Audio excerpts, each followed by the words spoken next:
Hello and welcome back. I am Trent Cotton with iSims, and I have with me. Kara Yarnot from Meritage Talent Solutions. So in case you didn't know, you actually wrote a book, so you want to tell everyone the title? Sure, it's the Talent Trifecta, an executive's guide to attracting, selecting, and retaining the right talent. So I came from the business side, so if you followed any of my content, you always hear I approach HR from a business standpoint. Whenever I heard about your book, we nerded out for 30 minutes on We it. did. So I was like, we need to Yes. get this on camera.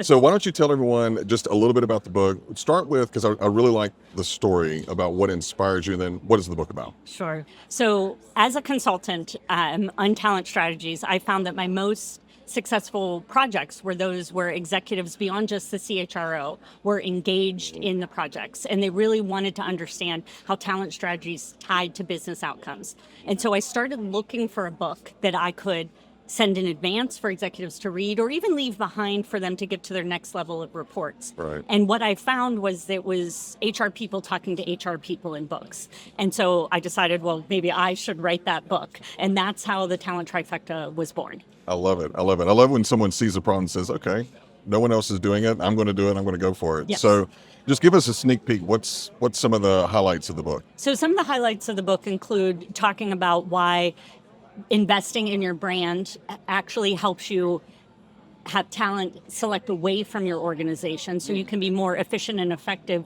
in your selection process and in your attraction process. So really telling your authentic story. So unpack that a little bit, because Yes. there's a lot there. So what do you mean by self-selecting out because of what you're doing with the brand? Right, because if you're actually telling your story about, for example, I worked with 2 pharmaceutical companies. Okay. One really has a strong, fast-paced environment. People moved around a lot. They reorganized a lot. They broke things quickly, and a lot of people aren't comfortable in that environment. The other pharmaceutical company was much more traditional structure, traditional career paths.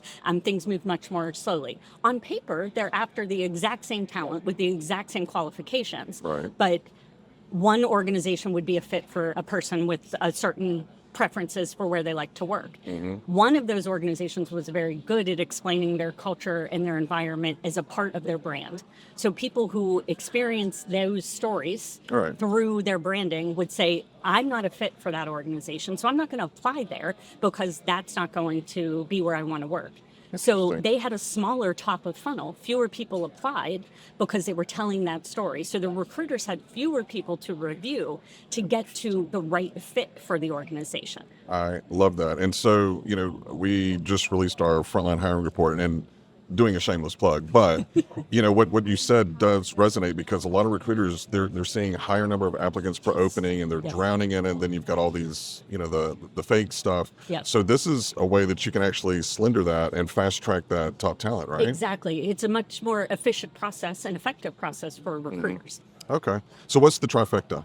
The trifecta is attraction, selection, and retention, and how they are all related to each other. Because executives often just focus on retention. They were worried about the talent walking out the door and Right. what that costs their organization. And through my research for the book, I really uncovered that the impacts of retention really start all the way back at attraction. From day one. From day one, when we first touch a candidate, when we tell Onboarding. their story. Yes. Onboarding is people don't understand that is the first step in retention. Exactly. And there's a study I cite in the book from Bamboo HR that says 44% of employees say they have second thoughts about their decision in their very first week of work. Interesting. So I got another stat for you. Yes. This is a couple of years old, but it Okay. says 66% of people who quit in the first 6 months trace it back to an awful onboarding experience. Exactly. 66. 66%. That doesn't surprise me given the research that I've done here. And we find that there's another study, you and I could just I know, right? debate all day. We should call this the data segment, Exactly.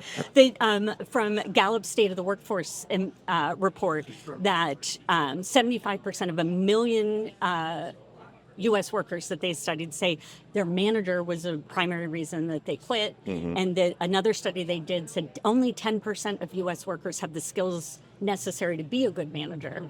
So we have a selection problem. Wow. We're putting the wrong people in manager jobs. So only 10%. Only 10%. They say another 20% have the skills to be a good manager if you're providing them training and coaching and mentorship. That's a big if. It's a big if.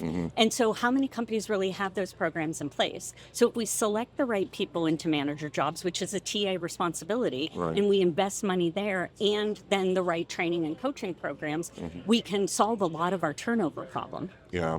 And I don't think that people really understand the cost of turnover. You know, you can look at, okay, this employee, in order to replace them, there's that cost, but I don't think they're looking at the entire, because, you know, if they're client facing, Right. you're losing potential revenue, you're losing potential client retention, and the cost to, like, there's so much outside of Right. that initial circle. Right. It's just not that immediate loss. There's lost productivity. There's the recruiting costs.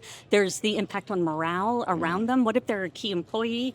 If they have direct reports, you're losing that continuity. Yep. There's a whole host of non-quantifiable costs in a lot of ways. Yeah. So if we start telling the authentic story in retention or in attraction, about who we are, we're getting the right people in the funnel. If we select people more effectively, there's even greater studies that show if people move around the company, if there's good internal mobility, they're more likely to stay. Oh, Then we improve retention. Yeah. So if we improve our internal mobility programs, but even better, if we're selecting people based on organizational-wide competencies such that they're a fit everywhere in the organization, not just the one job you hire them for.